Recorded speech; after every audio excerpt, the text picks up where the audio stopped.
technology and humanitarian action. Genau. Okay, ich glaube trotzdem fangen wir an. Ready? Go.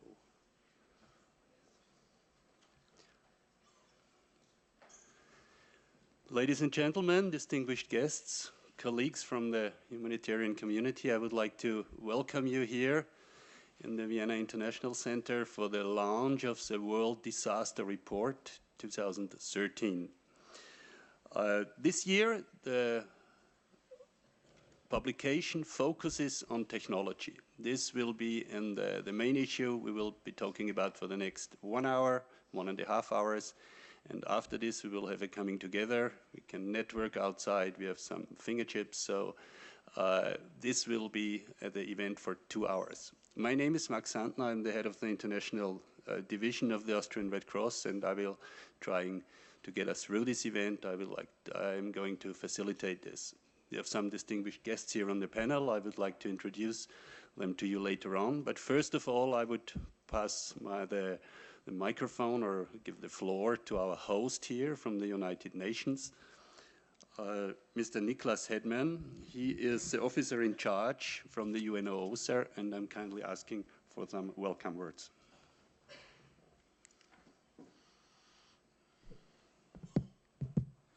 Thank you indeed. Yes, I take the liberty to welcome you all to Conference Room 1. As USA is an entity here in the VIC, we are really happy and pleased to invite you and for this launch. And I can see that the attendance is quite good in the room. I have been informed that we are on live stream through our UN Spider office in Bonn. Marcus, can you verify that that is true? You can verify that. Very good. Thank you. So this report that we are going to listen to presentations more in depth today is very timely, and it's welcome, not only from the perspective that we are addressing through the report, but also seen in the context of the role of science and technology within the framework of the implementation of Rio+20 conference outcome and the post-2015 development agenda process. Earlier this year, there was established an intergovernmental, I quote, open working group of the General Assembly on Sustainable Development Goals, comprising about 60 member states that are tasked to present to the General Assembly a set of Sustainable Development Goals. This process connects, it's quite complex, and it connects the implementation of the Rio+20 outcome and also the post-2015 development agenda.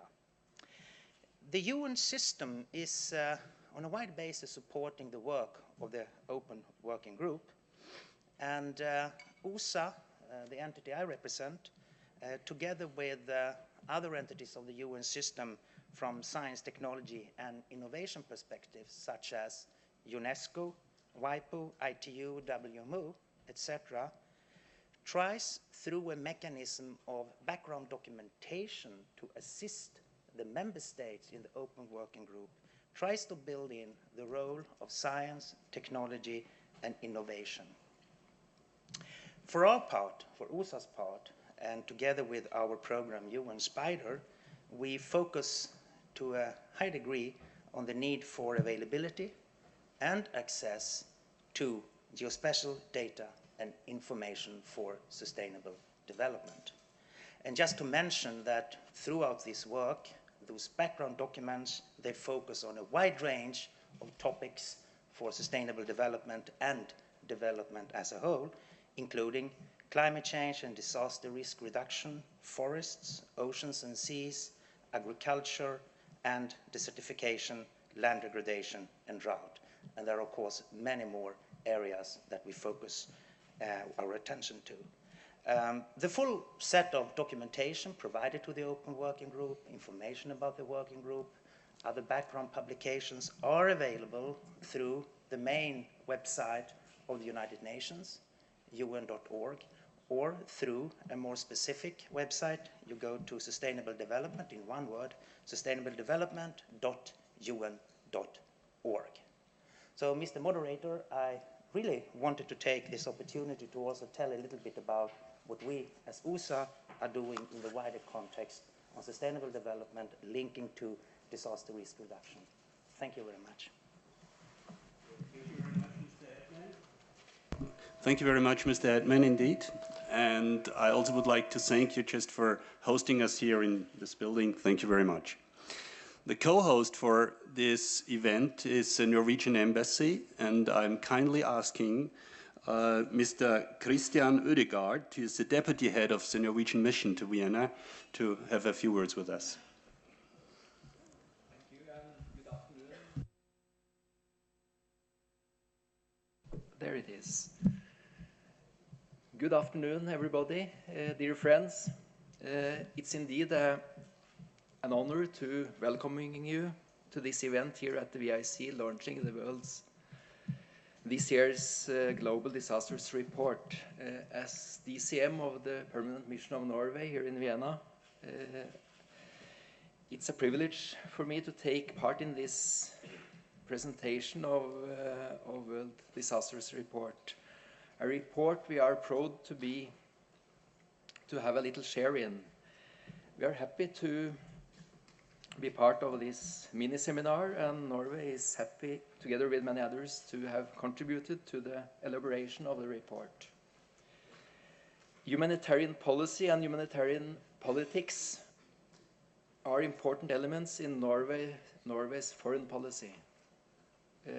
Humanitarian issues is a priority for us. It's a clear task also for the international community to try to prevent disasters, to reduce the harm as much as possible when disasters occur, and to rebuild and resettle communities and bring people back to normal life as soon as possible after humanitarian disasters have happened. For all these important purposes, we need knowledge, methods, to meet the challenges. The better the knowledge, the better the technology, the better our ability to use innovations, the better we can do our tasks. A very important part of Norway's foreign and international development policy is concerned with saving lives, alleviating and protecting those who are in danger. Norwegian efforts are targeted at countries where there are great unmet humanitarian needs, where Norway is particularly well placed to make a contribution, or where the measures concerned support peace and reconciliation processes. Children, women, minorities, indigenous people are priority groups, and we have had a particular focus on anti-landmine efforts and efforts to promote an international ban on cluster munitions. A great part of our humanitarian efforts are channeled through the UN and through international NGOs. The UN has a key role in our government's humanitarian policy. Supporting the Red Cross and NGOs is also an important part of our humanitarian efforts. It should thus be no surprise that our partners here today are the UN and the Red Cross.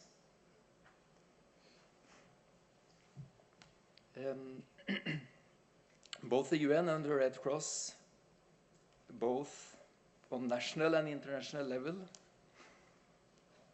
plays important roles in our common efforts to saving lives, protecting people from the consequences of disasters, and reduce harm when disasters occur.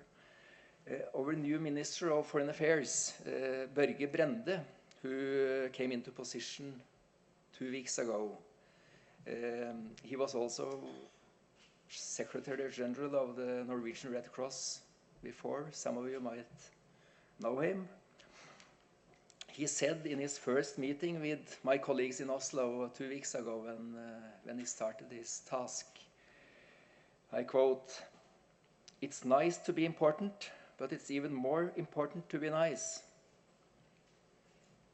I think this is relevant also in the context of international humanitarian policy. Norway finds it important to be nice in the way that we want to try to contribute wherever we can when disasters hit. That's what we tend to do also in the future, to protect, to reduce harm, to alleviate in the most efficient way. We look forward to hearing more about lessons learned this afternoon, the findings, recommendations, and knowledge in this year's World Disasters Report might help us improving the efforts we already do, and we should be open to using new methods, innovation, and new technology available. I wish you all a useful and constructive afternoon. Thank you. Yeah, thank you very much. And again, also thank you very much to the Norwegian Embassy for co-hosting this event. Thank you very much. Well, let's go right in the topic. And I think we have some very distinguished specialists with us. We're trying, each of us, to have 5 to 10 minutes of an introduction, different themes. And then I'm kindly asking you, as the audience, also to put forward some questions. We will collect some questions, and we're trying to answer it as good as possible. Our first speaker, or the first one I'm kindly asking to direct some words to us, is Mr. Patrick Vink. He is in the, I would say, in a center of work on this publication. He is editor in charge of the World Disaster Report 2013. Let me briefly introduce you. Mr. Vink is an associate faculty with the Harvard Humanitarian Initiative and research scientist at the Brigham and Women's Hospital and Harvard School of Public Health. At Harvard, Patrick leads a program for vulnerable populations where he focuses on implementing empirical studies and evaluations on trauma and exposure to violence in conflict-affected societies and perceptions and attitudes about peace, justice, and reconstruction. He is the editor of the World Disaster Report 2013, and I'm kindly asking him to give us some to introduce generally this publication, which is a flagship publication of the International Federation of Red Cross and Red Crescent Societies. Patrick, the floor is yours. Thank you very much for this introduction. It's a pleasure to talk in front of this distinguished audience, especially considering that next door is the International Psychiatric Association meeting. So I was a bit afraid that anything I say will be analyzed and dissected. So back into the World Disasters Report. The topic this year was on technology and the future of humanitarian action. So many of my colleagues here, and in fact the report, does I think a very good job at talking about that first component, technology. Gives a large number of examples of what is happening in the field today, but in many ways the second part of the title is what is important, and I hope also very present in the reports, the future of humanitarian action. I hear some, I hope it's okay. So that future of humanitarian action is really about humanitarian effectiveness. It's about people, about making sure that communities, individuals are at the center of humanitarian action, that communities at risk are empowered and enabled to lead their own response to disaster. They are already the largest part of humanitarian response, but we need to enable them to be even more effective and more active in planning, responding, and rebuilding after disaster. Humanitarian effectiveness is also about data, about information, to make sure that we know what is needed where, that there are no forgotten crises, that the basic information that is needed to plan effectively is available and used. It's also about evaluation, so that we know what works, where, why, under what conditions. And finally, it's about effective delivery and finding the best way to reach individuals, communities, the best way to deliver humanitarian action. So technology is enabling all of these 4 areas. Whether when we talk about data, it's satellite imagery being used to document damages or identify areas at risk. Whether it's cell phones being used for cash transfer, money transfers. Whether it's GPS technology being enabled to track commodities or vehicles, one of the largest logistical challenges in humanitarian action. Whether it's also cell phones being used for data collection in the field, whether active by people using cell phones just like you would use a form, or having people send in information. Web mining, data mining, social media, where people are not even willingly necessarily contributing information, but the information that they put out by themselves can be used to understand the needs, understand the perception of the population. So the report, with the contribution of, I think, about 50 different individuals involved on this type of program, really draws lessons from these applications. So what are some of those lessons? Well, one, technology is already at work. I just mentioned all of these examples, and some of them are very advanced and widely used. Some of them remain at the level of a pilot project and seeing what works, what's still a challenge. But more importantly, communities themselves are already using technologies. They're already using cell phones, they're already connected, increasingly so. So we can leverage that connectivity. We can use that, the fact that technology is already present, not everywhere. I'm going back to that issue in a moment, but that technology is there, is used. But it does raise challenges as well. So just because data, just because technology is out there, doesn't mean that we can or should use it. Can we do it in an ethical way? Can we do it in a way that follows humanitarian principles? Those are some of the challenges. And so the report identifies a number of them, but I will specifically focus on 8 challenges of the applications of technology. One is that I'm undermining here what Matthias may say further down, but that technology is a tool. It enables humanitarian action, but it is not humanitarian action. So, for example, issues of decision gap, the political will, the other components that lead in that are component of humanitarian action will not be resolved simply because we have technology. Sure, communication will allow communities to be better connected and to put more pressure themselves to make sure that things move, that decisions are made, but it does not replace the role of individuals within organizations who decide where to allocate resources or not. And so we need to continue to be mindful and work to make sure that the decisions are made based on evidence. The second challenge is the one of privacy and ethics. I mentioned that we are able to receive call data information, for example, from various cell phone providers in the context of emergencies. That is fantastic. It is information that can be actually very useful. In the report, we have example of mobility being tracked using cell phone information. But at the same time, the type of information, call data records, that we are using, or that we could potentially use, is exactly the type of information that people are protesting against when it comes to NSA or others doing surveillance of the population.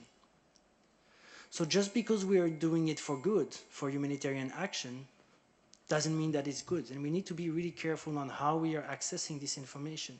Did people consent for that information to be used in the way we would like to use it? How do we make sure that it's used for good and not necessarily distorted down the line because that information is made available? A third challenge is the one of technology sharing and access. I will go back into what we call the digital divide or digital inclusiveness in a minute. But here what I'm talking about is mostly the fact that a lot of the innovation, a lot of the data that is of interest for us is privately held. It is in the hands of corporations, in the hands of individuals who own them and have a private or for-profit goal. So how do we make sure that those who need the most the technology have access to it? How do we make sure that data agreements, data sharing agreements are fair for the communities at risk, that they have access to that information? How do we make sure also that these type of agreements are done in a systematic way and not from crisis to crisis, and that what prevails in one setting, well, the rules change the next time. What was free before, also then we have to pay for. We need to think with the private and work with the private sector to establish guidelines about minimum services. What should be guaranteed to communities at risk in terms of connectivity, in terms of access to technologies? What should be guaranteed to humanitarian actors in terms of maps, in terms of data availability? A fourth challenge is the one of overconfidence. There is a lot of hype around technology and we can do so much more than we could ever before, but we can't do everything. And so when I hear discourses about, well, now we can use satellite imagery and Twitter messages and we know everything about a crisis, no one serious really believes that, but it's still quite a discourse that prevails out there. So we need to be very cautious and make sure that we understand the limits of the technology and the limits of the tools that are being used. What are the biases that comes with that technology? Because if I use only social media data, that means that communities that are not connected, I don't hear them. I don't have information about them. And that represents still a very sizable portion of the population. Not only a sizable portion of the population, but even more importantly, it does bias against some specific groups. So simple access to the radio, access to cell phones. We know very well that, well, who has the radio, who has the cell phone? Typically, they will be the male, urban, educated individuals. And who does not have access to that? They will be the women, less educated, rural, poor. And so we're creating a bias against those persons. So what does it mean for the humanitarian action taken in response to these kind of signal? The security I mentioned, and I want to be a little bit more cautious on the security side. And when I say cautious, it's not that we shouldn't be serious about security, but we also have to be mindful of where we come from and what are the risks.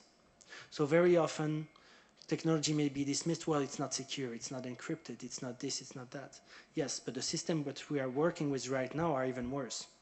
So we may not be at the gold standards in terms of security. We're already doing better than we used to do. But there too is where the private sector can play a major role, because humanitarians do not have the competency to, for example, do the high-end type of encryption that is available in the private sector.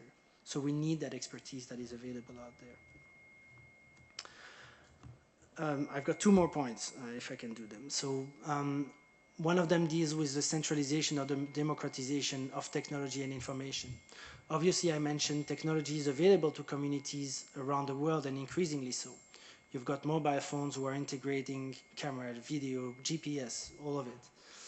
So that integration makes it possible for everyone to participate in the digital world. Again, with the caveat that many people are not connected. So the idea or the promise is that, well, then everybody has access and decision can be then centralized and action, humanitarian action can be decentralized. But we also see the opposite, which is that in the past, when a decision had to be made in the field simply because you could not have the information or the exchange of information with headquarters, then there was actually a lot of autonomy, a lot of local decisions being made by individuals who are on the ground. So if I was in Pader 10 years ago, I would hardly hear from my headquarters, and I could operate in the way that I see is the best. But nowadays we see a real centralization because all of the information is available to individuals within headquarters. And the comparison one of my colleagues came up with is that of a general standing on a hill with a battlefield in front of him. And so you're far removed, but you've got all of the information. You see what is going on, and you feel you can make the decision on humanitarian action, but you lack that local knowledge, and so that's important to keep in mind. Finally, the digital divide. I mentioned and emphasize again that a lot of these promises are hanging on people being connected. Cash transfer. Well, electronic cash transfer doesn't work if you don't have the electronic component, obviously. So same thing with cell phones, same things with social media mining. So connectivity is extremely important, and so one aspect of the digital divide is that we are faced with communities who are unequally connected. And because of that, we run the risk of bias in humanitarian action. But it's not only about the communities themselves, it's also about humanitarian actors. And there is an increasing and strong digital divide between humanitarian actors who have access and can develop technology and those who can't. The International Federation of the Red Cross is addressing this head on, but what they realized is that 1/3 of their national societies was not connected to the internet. And at the same time, you've got national societies like the British Red Cross or the American Red Cross who are developing applications, who are present on Twitter, who are very, very active on the technology front. So this is an issue because, again, when we talk about the communities most at risk and the individuals who are the first responders, well, typically they will be poorer countries with national societies who do not have access to technology. So how do we enable them to leverage this capacity?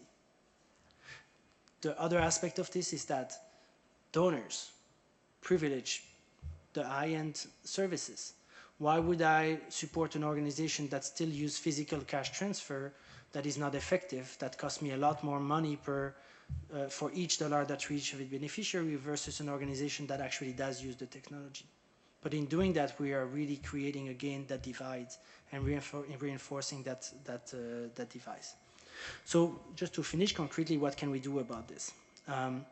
One is really explore these potential of public-private partnership to increase connectivity, to increase access to technology, to enable humanitarian actors to leverage the best possible technology. Those are discussions that are already taking place, but that we really need to emphasize and make sure that some principles, some minimum services are established as part of this discussion. More importantly, as humanitarians, we need to fully embrace technology, but we need to do that cautiously. And so we need to set up and discuss and actualize existing principles. Again, in this case, the International Committee of the Red Cross has worked on updating their principles around protection data.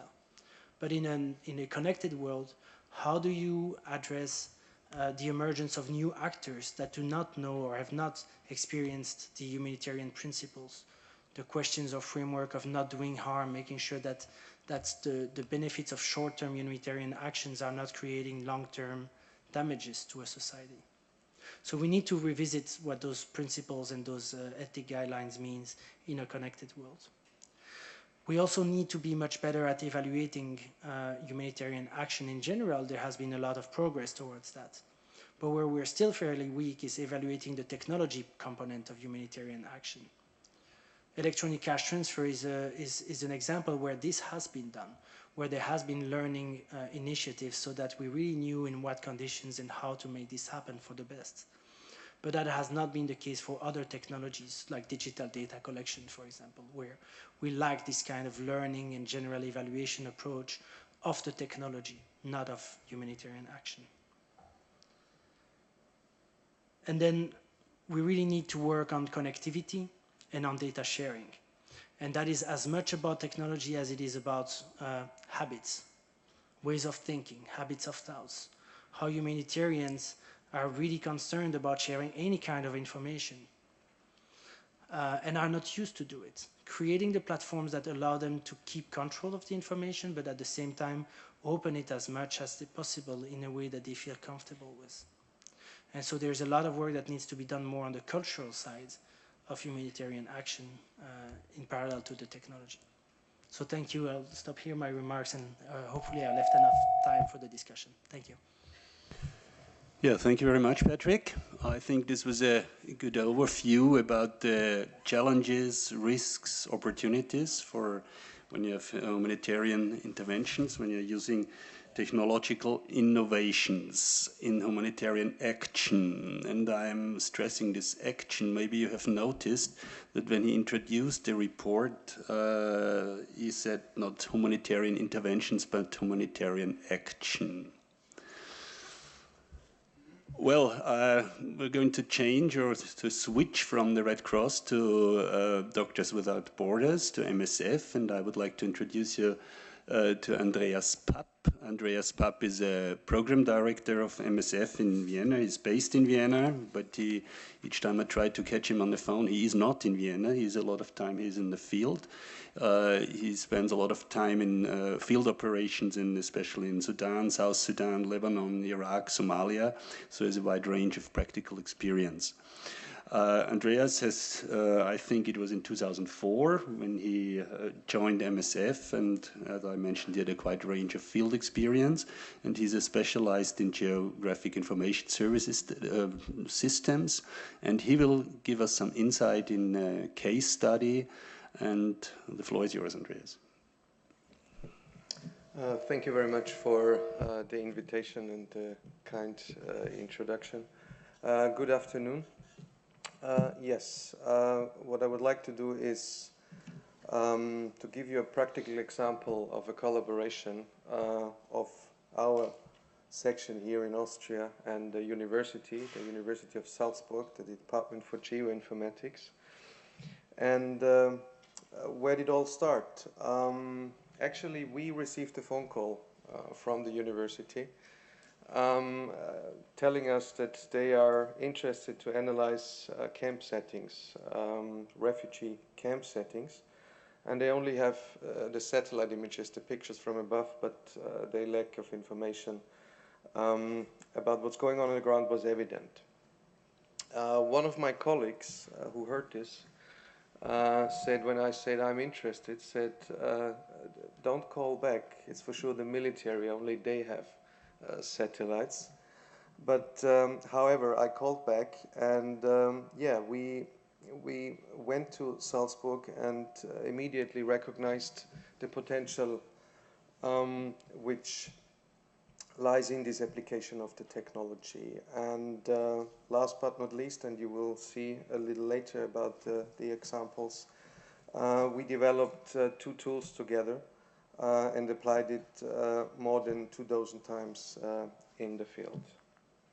So, and I think Patrick mentioned that, and it's for sure also the same opinion we have. Humanitarian aid is about access to the population in need. It's about the hands-on assistance and support for our beneficiaries, and the use of these technology, the new technology, is enabling us to improve the quality of our work, the effectiveness, the reactivity. So just a first brief example about the evaluation, the monitoring of a camp in Sudan, in Zamzam, in West Darfur, 2002, before the crisis started. You see a couple of black dots on the surface.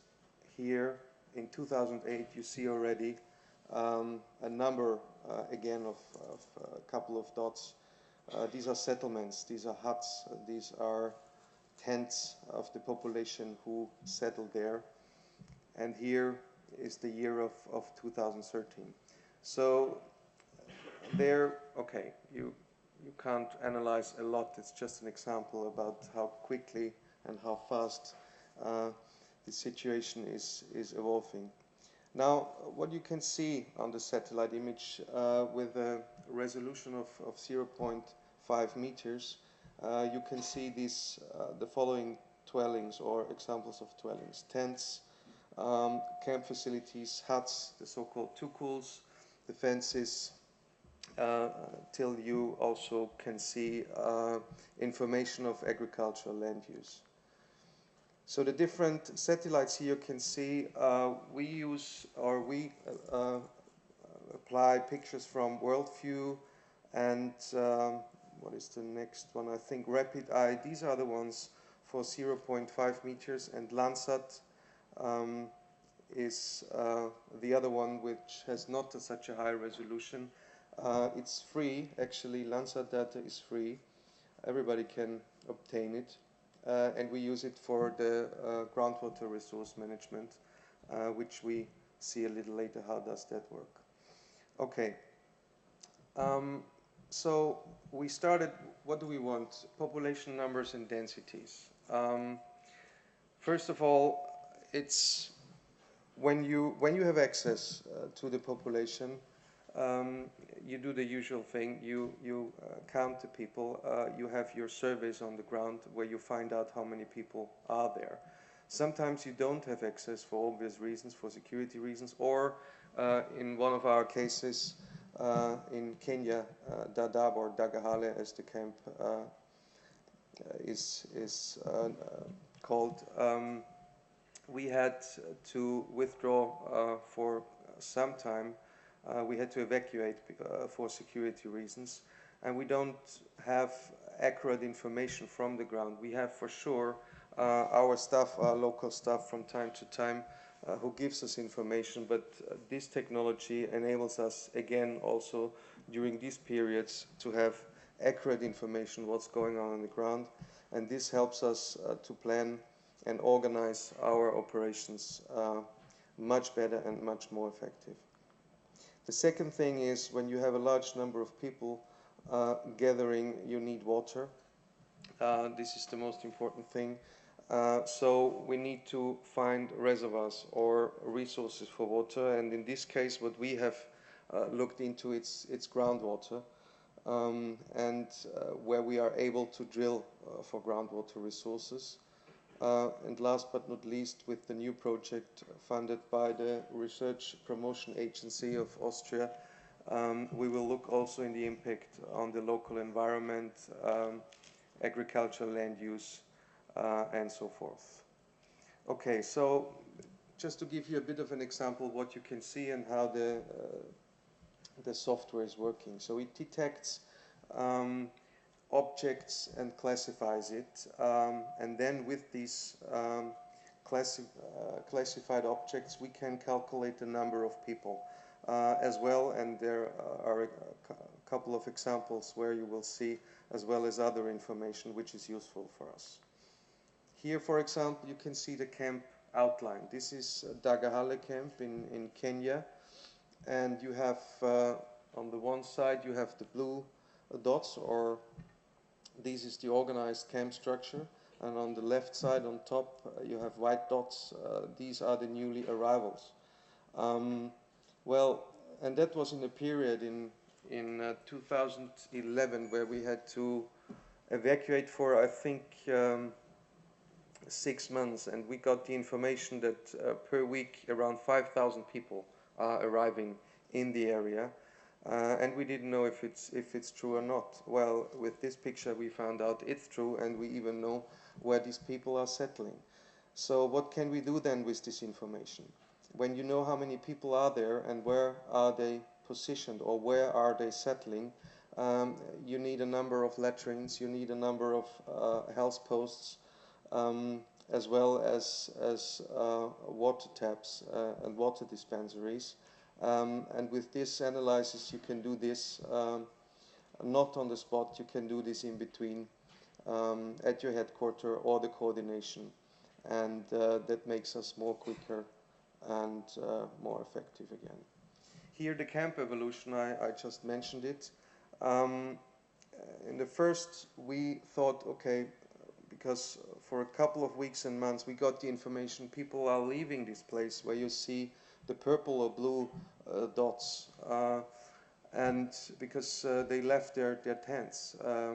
But what we found out, and this was for security reasons, the people moved into the organized campsite, which was an information we got out of this, which again forced a reaction from us to improve the situation inside the organized campsites. We had to set up new latrines and also increase the number of health posts and so on and so forth. So just before I end, a map where you can see where we have the population monitoring applied so far. I think it's around 17 or 18 times since 2008.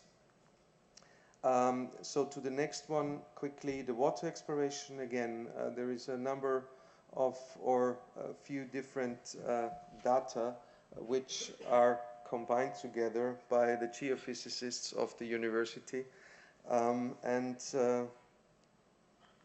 this is what we get. So this is a map where you can see the indications for groundwater resources, the red dots, the yellow dots and the blue dots, indicating groundwater resources. So the Watson team can go there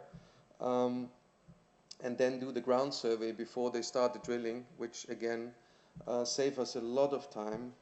And when we applied it, actually we found water. They drilled down and there was water, or where there was an indication for the groundwater resource, there was already a borehole existing. In total, we applied it for 10 times now, and every drilling was successful. We found water. This tool we have also applied, as you can see here, in different places in Central and East Africa.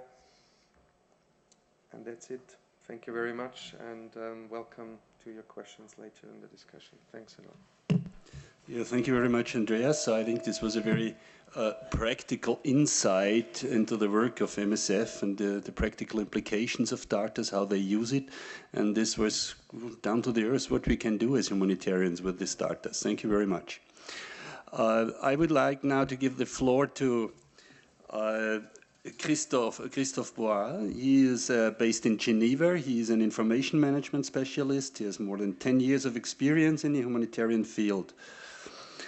He has worked in various positions, also in Europe and in the field, with organizations such as Handicap International, USAID, or CIRAD. He has a master degree in environmental science from the University in Paris, and I welcome him to Vienna. The floor is yours.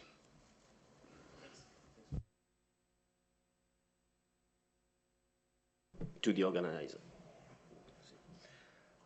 So my name is Christophe Bois. I'm working for IMAP. IMAP is an American NGO, and I do the representation for the European branch in Geneva.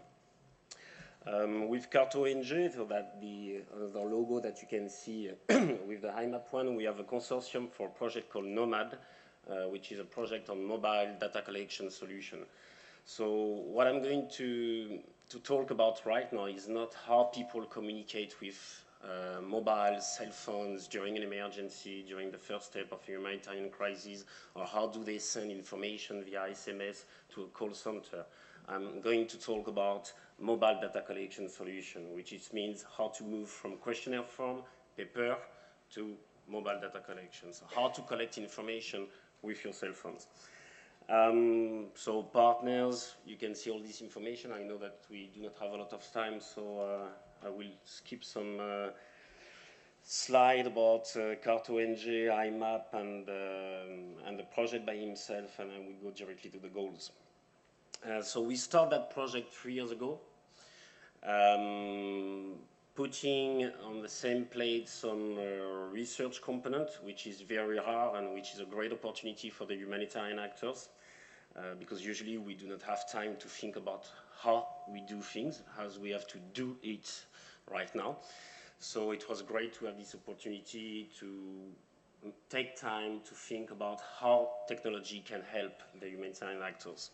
For that, we did as well some pilot projects at the beginning of when all this new technology came in the field.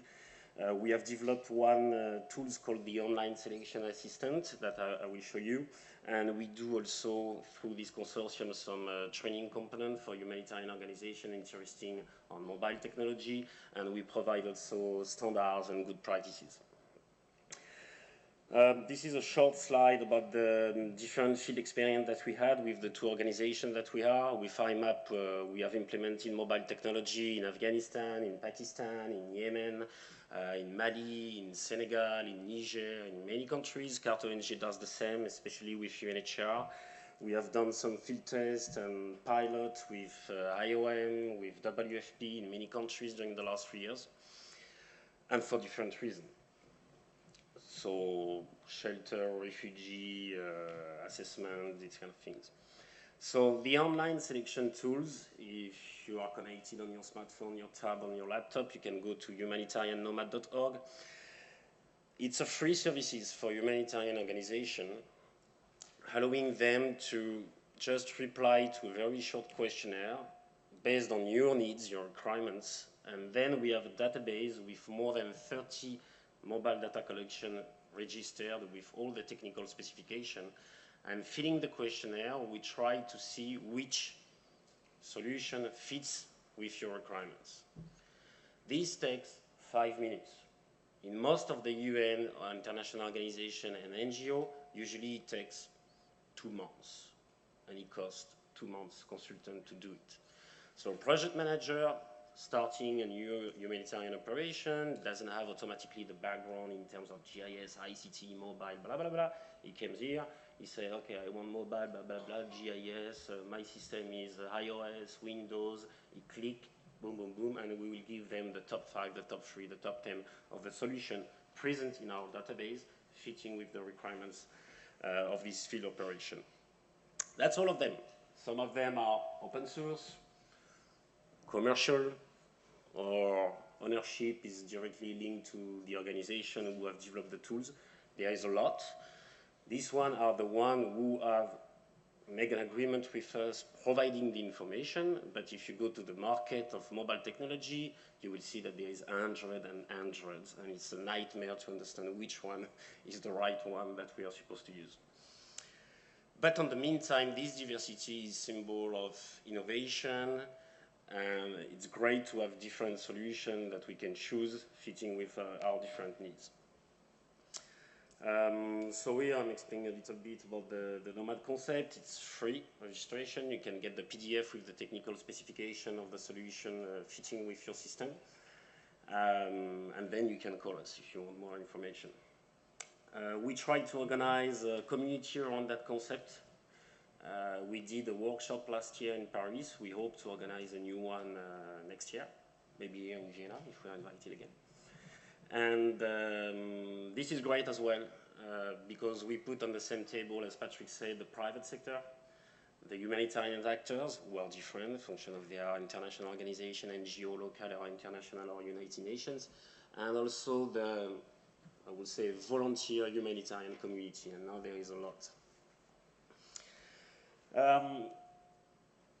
Technically, if I have still 2 minutes, we can go quickly on what do we need for mobile. This one is so complicated, so let's go to that one. Advantages, it's faster. We have less mistake, it's more accurate, and now we have the possibility, as Patrick said, to put everything in one devices. Photo, video, SMS, call, survey, reporting. Mobile data collection is not a way only to collect information, it's a way to make some reporting. You can control and monitor your survey and your surveyors. And it's not automatically needed to be online or connected to any internet connection or network coverage. You can do everything offline and you are still saving more time than if you do it with a questionnaire form. In the meantime, we kill a lot of jobs doing this because all the people who are supposed to do the data entry with all the questionnaire are fired, and that's why it's faster. So people saying, nah, it's very expensive to buy mobile devices, it is not. And we have even an example with a UNHCR survey during the Somalia crisis recently, where the questionnaire was sent by DHL by plane from Nairobi to Somalia. So carbon, airplane, it's a lot of money. You do it with your mobile, even if you do not have access to the network coverage. At the end of the day, you go to your laptop, you download all your information, and it's somewhere on the server and accessible by everyone.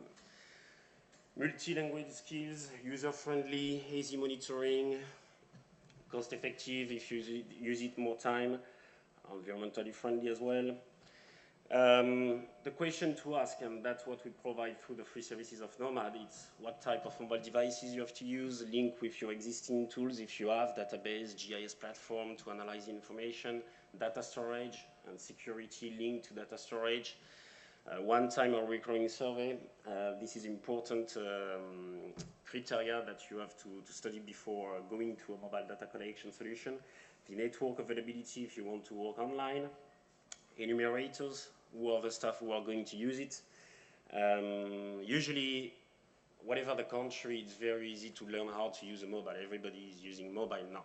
The only issue is when you give mobile to some people, mobile do not come back automatically.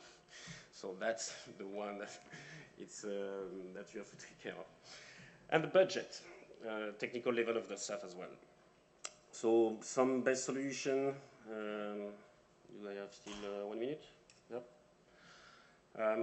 Open Data Kit is probably the one that is most used in the humanitarian sectors. It's very friendly, it's free of charge, but you go on the cloud of someone.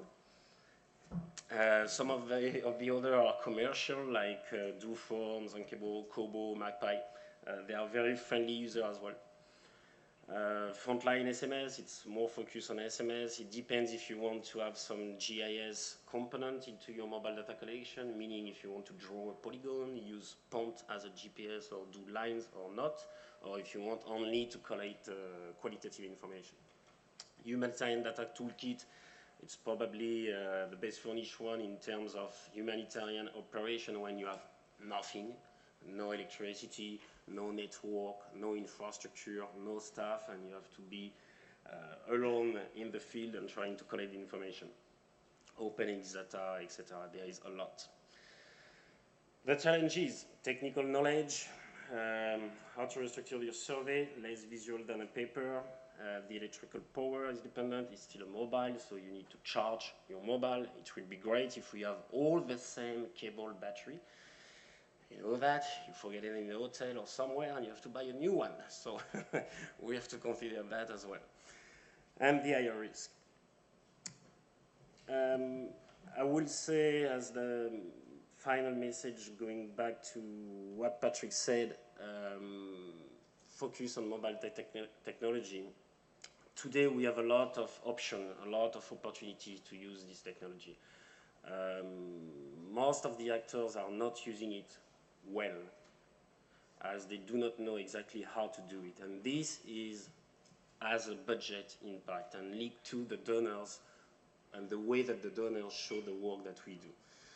That's one point important that we have to work in. The second one is exactly what Patrick said, how to provide access to the full humanitarian community. There is a lot of local NGOs doing a lot of great job, but they do not have access for essentially money reasons. And most of the time, and that's my final word, whatever the quality of the technology, if you are not able to correct the right data, you do nothing. So this is great, but it's great if you know first what kind of information you're supposed to collect. Thank you very much for your attention. Yeah, thank you very much, Christophe. This gave us some insight in the work of a smaller NGO. Now we're coming from a smaller NGO to a big organization, United Nations, and I'm introducing Marcus Woltran. Marcus Woltran, he works for the UN Spider program, and he will give us some insight in this program. Marcus is a junior program officer here based in Vienna. He has a degree in political science and holds professional experience in the Austrian Foreign Ministry and in the CTBTO. This is a treaty for, what is this called? Just give me an idea. The Test Ban Treaty, thank you very much. Well, the floor is yours. Good afternoon, ladies and gentlemen. It's a pleasure to welcome you on behalf of UN Spider here. First of all, I have to excuse those who are disappointed when they expected Luc St. Pierre, the program officer here. Unfortunately, he had to follow an invitation to a keynote presentation to Bali. He offered me to go to Bali. I said, well, I want to stay in Vienna and present here today to you. It's a great honor and pleasure to do this together with the International Federation of the Red Cross, and as well with the Austrian Red Cross and the Royal Norwegian Embassy. What is UN Spider? UN Spider stands for Space-Based Information for Disaster Management and Emergency Response. And we are basically focusing and being a gateway, a bridge, and a facilitator for the use of space-based information for disaster management. And events like this today is one of our main foci, to connect people, to have, like Andreas put it before, to have a great presentation on the use of geoinformation, and to give the floor as well to smaller NGOs. The program itself is established within the Office of Outer Space. It's under the Space Application section, and we have, within the Office of Outer Space Affairs, we have two sections. One is the Committee Policy and Legal Affairs section, and the other one is the Space Application section. The office was established with the mission statement to promote international cooperation in the use of outer space to achieve development goals for the benefit of humankind. And UN Spider was established in 2006 to answer questions: where to find information, how to access this, what is the costs, what is the timeliness, what is the quality.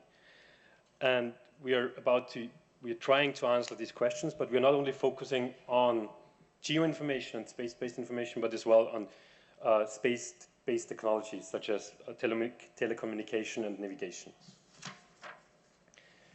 And as the World Disaster Report stresses, it's important not to only to focus on one part of the disaster cycle, but to focus on all parts. And that was That is the initial goal of UN Spider, not to focus on one part of the disaster cycle, but to address the whole cycle by offering knowledge management, technical advisory support, capacity building efforts, awareness raising, and fostering cooperation. And to give a quote from my boss, Mr. St. Pierre, he always likes to say, we are pimps. We are not persons going out and providing data, but we are trying to connect the people. We are trying to provide service. The program itself has 3 offices, which reflects our main donors, which is Austria, Germany, and China. 1 office in Beijing and 1 office in Bonn. The headquarters is in Vienna. We have the Bonn office focusing on knowledge management, and I'm glad that we are, for the first time, I think, we have set up the live streaming over our knowledge portal today. So it's, I hope it works. Then we have the Beijing office, which is mainly focusing on technical advisory service. Furthermore, UN Spider is supported by a network of regional support offices. Currently, we are 16. There are 16 offices.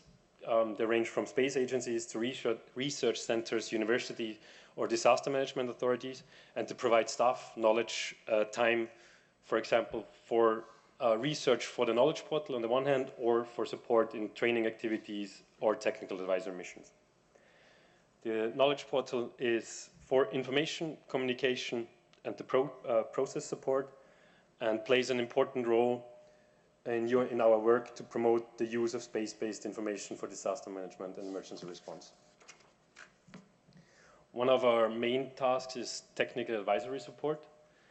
It helps countries to identify the national capacity of the use of space-based information, analyze the current institutions and especially the frameworks, what is there to promote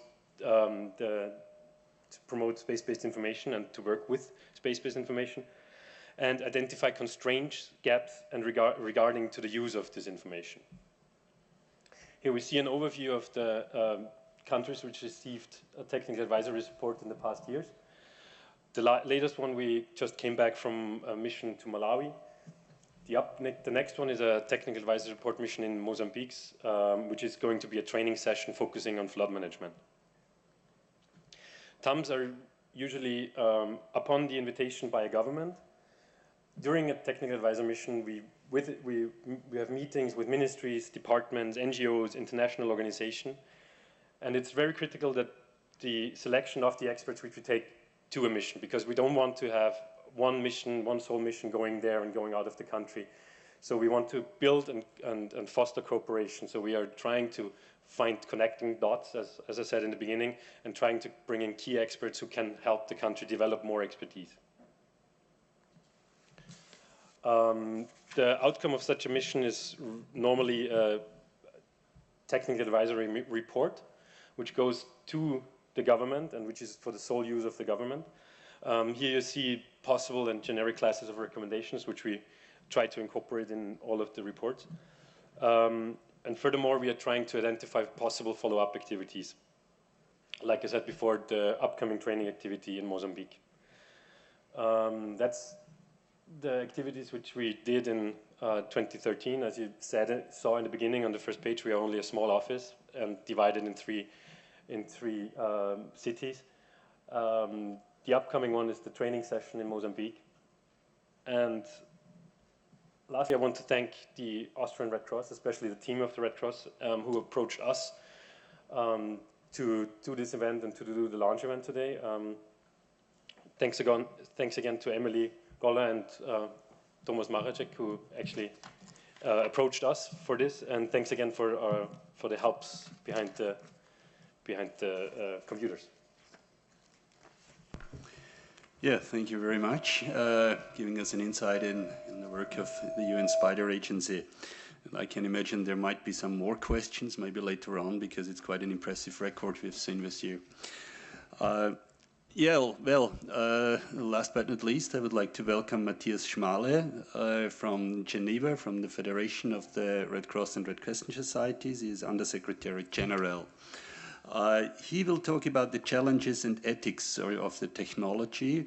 Before this, just a brief introduction. Matthias was working for quite a long time for the Red Cross. He's working for the Federation. Before, he has been working for national societies. I remember the British Red Cross. And most of his career, or quite a lot of time of his career, he spent in Africa. He was in different organizations before the Red Cross in Ethiopia, Tanzania, Zimbabwe, Sudan, and Kenya. Well, Matthias, the floor is yours. Thank you very much, Max. Good afternoon, ladies and gentlemen. I will take us right back to where Patrick started, as Max indicated, and share a few thoughts on the principles and ethical aspects of using technology. And the main message or thought I would like to leave with you, as other speakers have stressed before, is that technology must remain a means and not an end in itself in our humanitarian action work. And let me illustrate that through 5 considerations or points. The first one is that we are at risk, as others have said here, of only listening to those who are connected and excluding those who are not. So it is important that we bridge what we are referring to as the digital divide between those who have access to technology and those who don't. Patrick made a reference to the program we have within the Red Cross, Red Crescent, to try and connect our membership to the modern world and internet. But there are other sobering statistics in the report. So, for example, it is said that there are an astonishing 6 billion mobile phone connections. But this is not an equivalent in terms of people who are connected. Only about 50% of that number is actual people, because many will have two subscriptions, etc. So we have 3 billion people connected through mobile phones, which is astonishing. But if you then take it further in terms of analysis, you will also find that the majority of those, as Patrick, I think, mentioned already, will be found in urban settings, and not only that, in industrialized or developed countries. So a big issue is overcoming the digital divide, and this is where, as others have said, private-public partnerships come into play. A second challenge and issue is the huge volume of data. The report mentions, for example, that impressively, again, the day after the triple disaster in Japan, is it about 2 years ago now, 177 million tweets were sent in one day alone. And of course, you have to ask yourself, how can anyone absorb the undoubtedly rich information contained in 177 million tweets in one day? So it is important that we keep our eye on questions of who and how should we judge what is relevant information for action and what is not. And that brings me to a third point. Again, I think there has been a reference to this. We are seeing a phenomenon of so-called digital volunteers. Again, this is presented in the report. Volunteers, people who are helping with this analysis and processing of data, and in this way providing a very useful service. So as humanitarian agencies, we are by all means embracing this as a huge opportunity. But of course, we have to take on board the challenge that many of these people, with the best of intentions, will not have been exposed to humanitarian work before. They are sitting behind a screen somewhere. And we need to ensure that there is a good and solid understanding of humanitarian principles and our codes of conduct, also with these volunteers remote from the fields of action. A fourth aspect that is important to keep in mind is the risk of failure of technology. We've seen impressive examples of how technology helps, but we've also, and again in the report there are several examples of this, see in reality that technology can fail. So for example, during Superstorm Sandy in the northeastern part of the United States, internet and cell phone systems were down.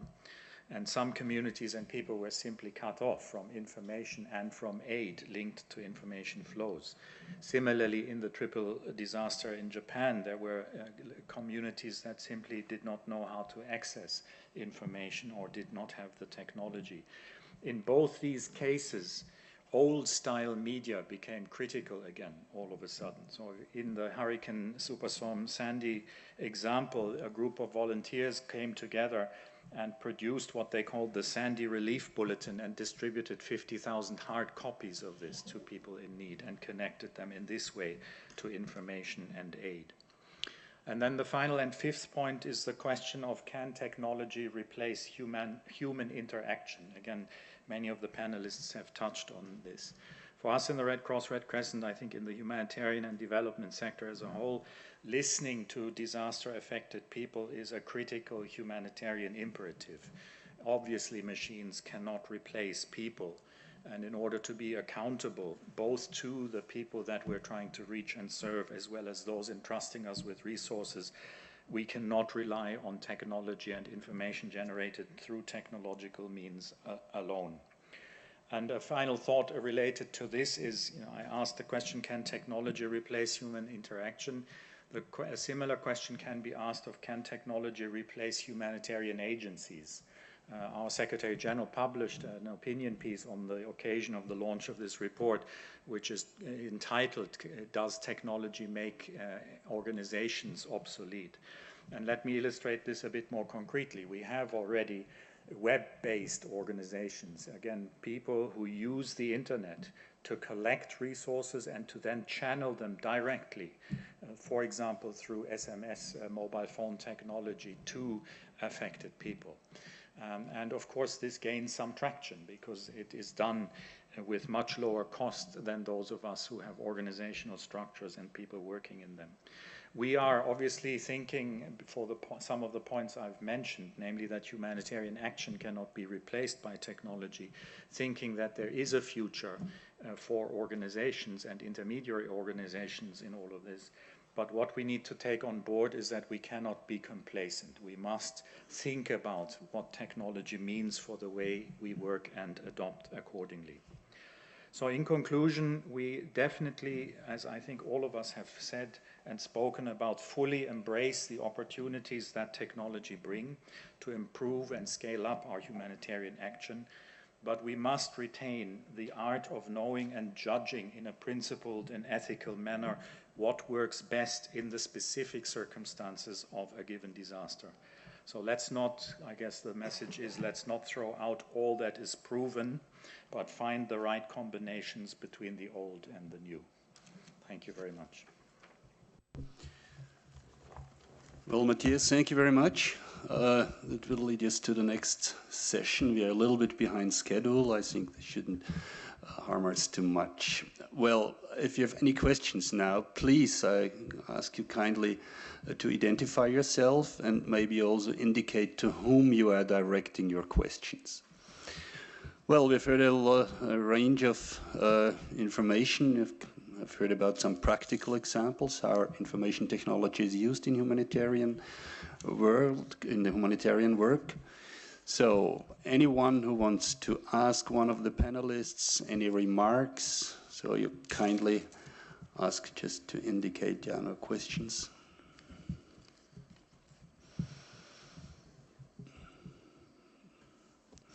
Well, then maybe I'm also asking the panelists if they would like to make some additional remarks or maybe answering to one of their colleagues, what they've heard, or additionally some... Yes, Patrick? Okay, thank you. I will launch the discussion with the caveat or the warning that in the introduction it was mentioned some of the work that I do, which is really to engage communities in the reconstruction process after disaster and after violence. That is really what has brought me to look at technology and in fact develop some of the technology to make our work easier. And so we have developed one of the mobile data collection platform that was mentioned, which is based on ODK. It's called Kobo Toolbox, but it has been tremendous for us in the field in improving how we do work. But I wanted to make two remarks on digital data collection because I think they are very good examples. One is the example of the lack of evaluation. I agree with all the points that were mentioned. For us, it's faster.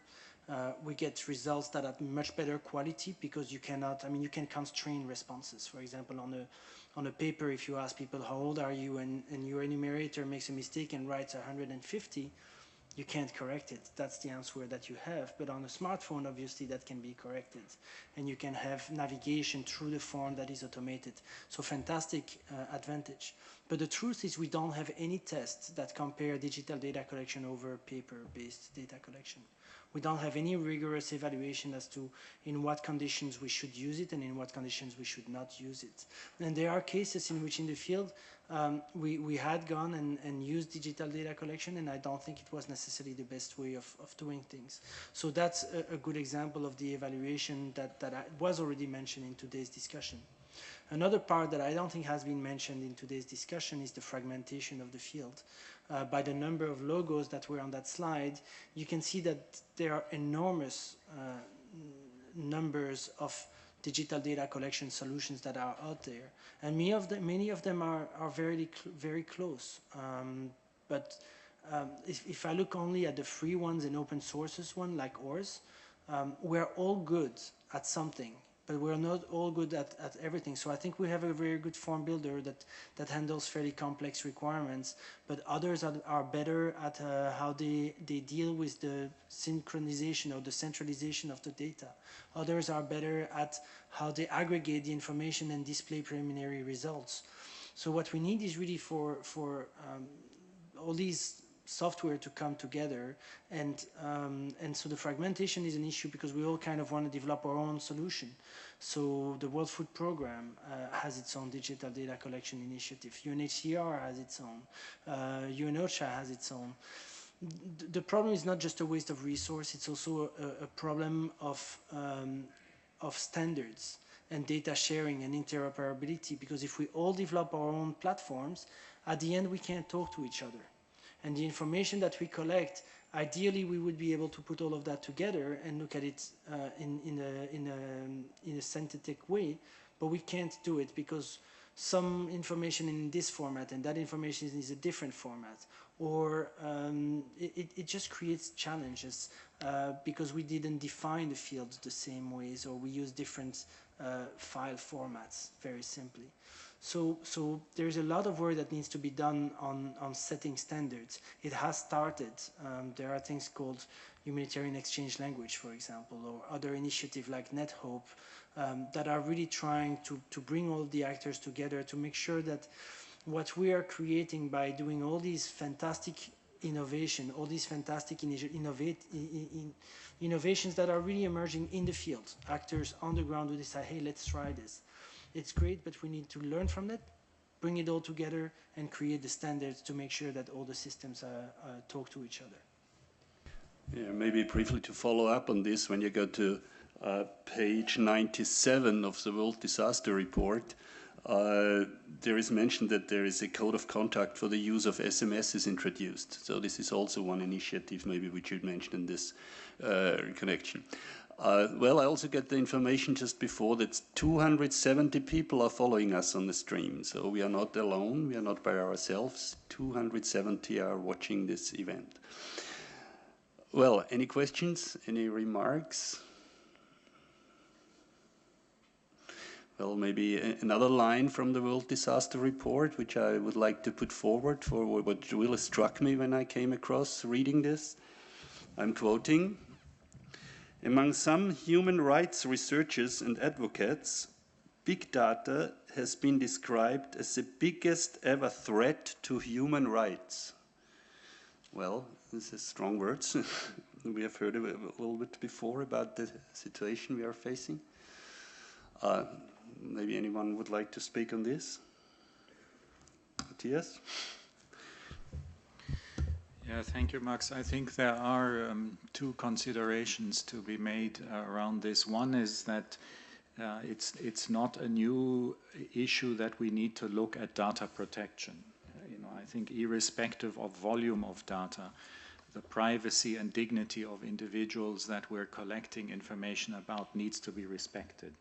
And of course, the bigger the volume, the data that you collect, the more the risks are that those data will be misused. So it really highlights for us the importance of standards, data protection standards included, as well as establishing as agencies proper feedback mechanisms for the vulnerable people that we're supporting, so that when potential human rights abuses or abuses of any kind occur, the people that we work with and support are empowered and have the means to bring that to the attention of decision makers so that it can be corrected. The other consideration, and this may be slightly controversial, is that I think we will have to accept certain dilemmas as technology progresses and we have increasing access to data. The report, if I remember correctly, describes very well how in Haiti, post the earthquake there was a dilemma in that SMS mobile technology was instrumental in collecting data, basic health information about vulnerable populations, which was useful for designing humanitarian and developmental action. But there is no doubt, if you looked at the information collected, that it was in part sensitive about people's private lives. So I think the point I'm trying to make is we will have to accept certain dilemmas. Technology has both good and negative sides, and back to my first point, we need to make sure that we have standards and systems in place to manage disadvantages and abuses that unfortunately probably will occur. Yeah, thank you. We have to accept certain dilemmas. I think this is a good, maybe that's a good end. I don't know. Anyone who wants to speak on the panel? Well, so I do not want to stretch it. I just would like to draw your attention, a part of that what we were discussing over the last hour, also to the second part of the World Disaster Report. The second part of the World Disaster Report contains statistics about humanitarian, about disasters, natural disasters, about technological disasters. And just two highlights out of this data is that last year, 2012, was in terms of death. This was related to the last decade. It was the year when we had the smallest number of casualties in natural disasters. Or another figure is, for example, you will find there that that the costs estimated for natural and technological disasters in the year 2012 was $157.7 billion. A third of it is related to Sandy. So there are a lot of data also in the report. It's not only that there is the issue of technology, it's also a statistical, I think, source for anyone who is interested in this and can look into this. Well, that will bring me to the end. I would like to thank you again to the organizers. I would like to thank Norway, the United Nations here, and I would like to thank all those on the panel coming from far, from Geneva, and some from Vienna. Thank you very much for you coming here and listening to us, and we would like to invite you for some coffee and cake outside. Thank you very much.